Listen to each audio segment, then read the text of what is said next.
So one of the things that makes it possible for us to achieve happiness is having a certain sense that you belong in this world, that you can take care of yourself in this world.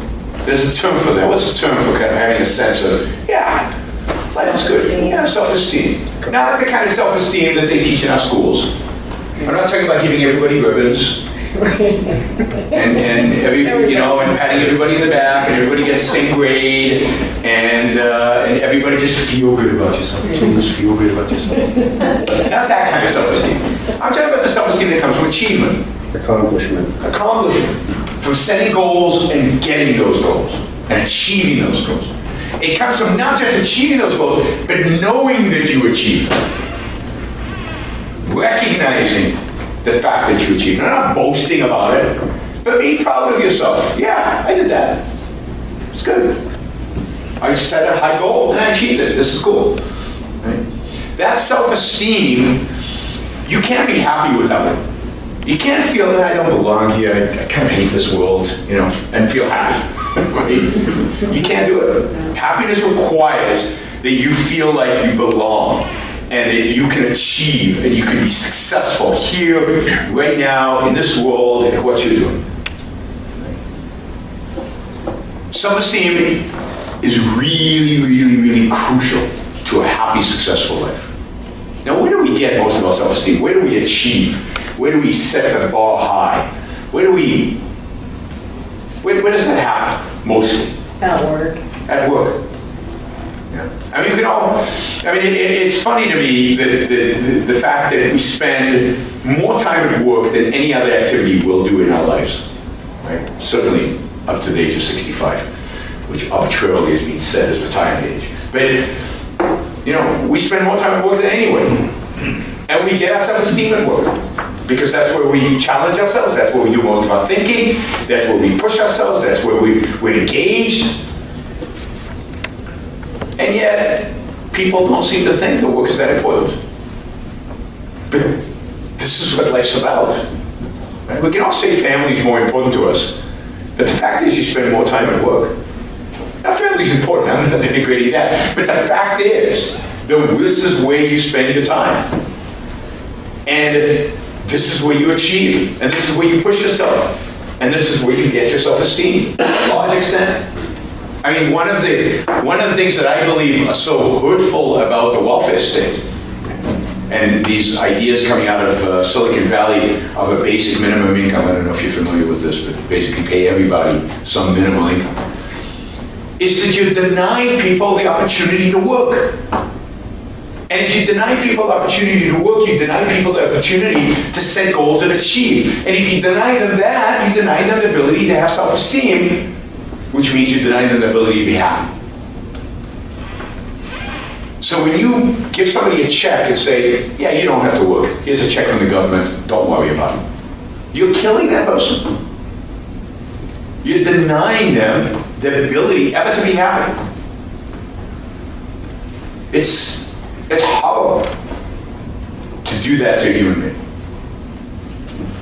So you can be poor. A friend of mine tells a story about his grandfather who was a bricklayer. He was a bricklayer in North Carolina. Very poor.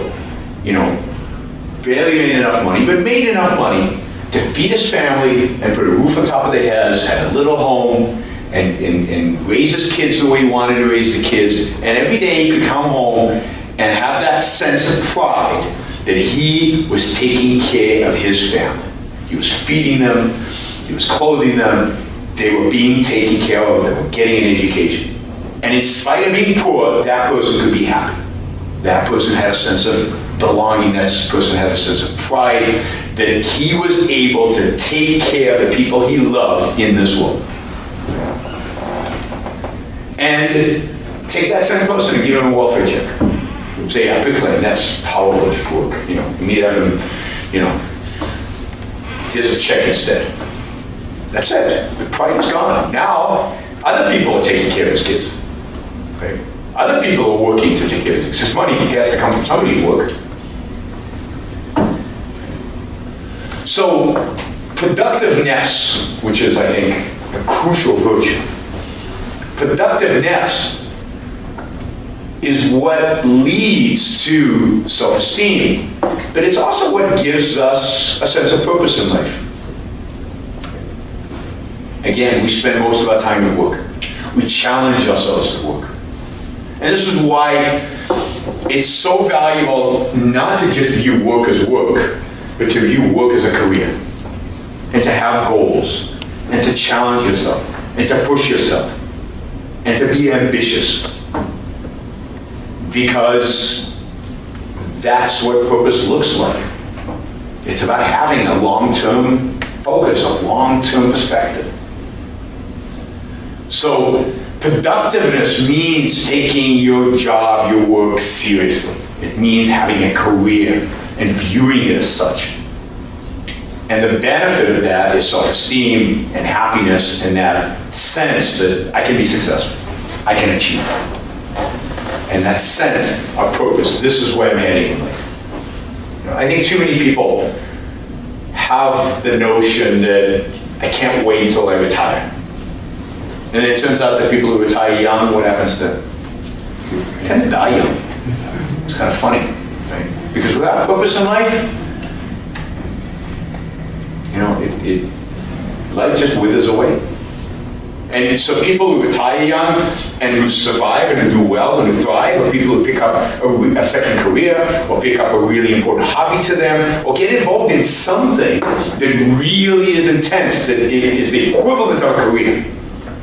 People who just sit around, they're either very unhappy and some of them just die off. But it's an interesting statistic to look at, death post-retirement. And the more engaged you are with the world around you, the longer you live.